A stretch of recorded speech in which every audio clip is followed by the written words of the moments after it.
माँ बिंग हाथ में लाठी देर के जा तेरे बाबा ठोक रहा तो मोटो ही नहीं ठोक दी थोड़ी ठहर जाए। ये सिखाते कि नहीं सिखाते, उसको छोड़िए।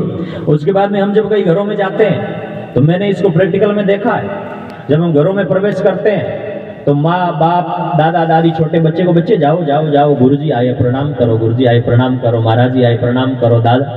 अब बच्चों के करी कभी प्रणाम नहीं करे, बच्चों रोय अन पाछो मारे कने लाग जाई, दौड़ जाई, लुक जाई, है रोई क्यों? क्योंकि प्रणाम करने को आज ही गयो थे 364 दिन बिन के गयो कि वो देख हाथड़ू आवे झोड़ी में ले जी, तेरे कान काट ली, बोसादू आ गयो चाकू तेरे कान काट ली, झोड़ी में गातर ले जी। ये सिखा रहे हो 364 दिन और एक दिन कह रहे हो प्रणाम करो, कैसे संभव है? इसलिए बच्चों को घर के अंदर बच्चा जो होता है वो बच्चा कार्बन की कॉपी होता है, और जैसा बच्चे को घर में जैसा आदमी संस्कार देते हैं वैसा ही बच्चे पर अंकित होता है। तो घर में बच्चों को ऐसे संस्कार दे, और ये संस्कार अवश्य रूप से दे कि जन्म देने वाली माँ और ये जन्म भूमि धरती जो है वो स्वर्ग से भी बढ़ करके, किस स्वर्ग की भूल में बैठा है? अगर घर में तेरे माँ बाप दुखी है तो वहां जाने की जरूरत क्या रहेगी? घर में पहले माँ बाप को सुखी कर, और घर में माँ बाप सुखी हो गए, सुबह सुबह उठ करके रोज माँ बाप के चरणों में प्रणाम कर लिया तो अभिवादन शीलस्य नित्य वृद्धोपसेविना चत्वारि तस्य वर्धन्ते आयुर्विद्या यशो बलम। तेरी आयु बढ़ जाएगी, विद्या बढ़ जाएगा, यश बढ़ जाएगा, लोग वाई वाई करेंगे और शरीर की ताकत बढ़ जाएगी जब माँ बाप के चरणों में प्रणाम करेगा। और प्रणाम करने से फायदा बताऊं, प्रणाम अगर विधि पूर्वक नहीं मानी तो एक आटो, एक घी, एक शक्कर और एक पानी, इन 4 चीजों से हलवा बनता है। हीरो या बने और कोई नहीं चीज, इतनी चीजें लागे वो एक अगर आप हलवाई ने दे दो तो ये तो मीठो हलवा बना दे, और जगह कभी नहीं बनाए बिन चारों दे दे वो के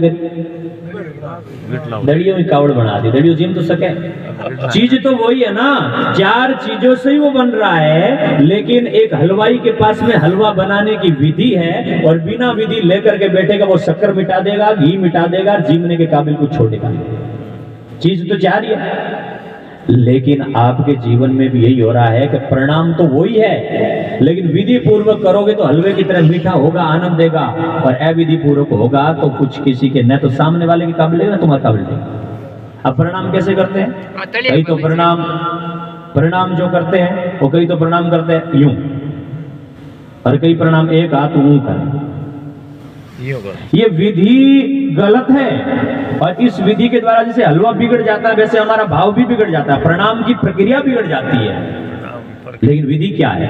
विधि अभी सुना कि निवण करूं गुरु जम्बने बाहिरे नीऊ निर्मल भाव जे कर जोड़े बंदव चरण बाहिरे शीश निवाय निवाय जे निवणी रे खिवणी वीणती बाहिरे सब सू आदर भाव जे।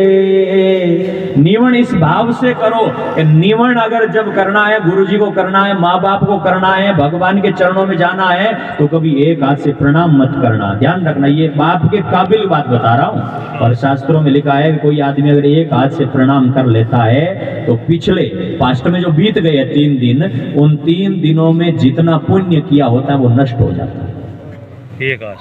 अविधि पूर्वक काम हो रहा है। इसलिए तो प्रणाम कैसे करना चाहिए? प्रणाम हाथ जोड़ करके और शीश निवाय निवाय, शीश निवा कर करो, हाथ ऐसे करके दाएं से दायां, बाएं से बायां, हाथ ऐसे करके माथा टेके प्रणाम करो, ये भी सही है। लेकिन कभी एक हाथ से प्रणाम मत करना। तो ये विधि जो है वो बच्चों को सिखाए। और निवण करने से निवण किया एता टड़े अकाल जाल जम चोर शीश निवाया गिर पड़े लख पापनरी। अरे इससे बड़ा फायदा क्या होता है? सिर्फ प्रणाम करना है, और प्रणाम करने से ही लाखों जन्मों की, जन्म जन्मांतरों की पापों की बोट मिट जाती है। ये झूठी बात नहीं, प्रमाण के सहित में बात। मैं अगर वैज्ञानिक दृष्टि से बात करूं, पागलों की तरह बात नहीं करता, वैज्ञानिक दृष्टि से बात करूं तो आदमी का जीवन है ना, ये जो शरीर है, इस शरीर में नेगेटिव और पॉजिटिव 2 तरह की ऊर्जा होती है।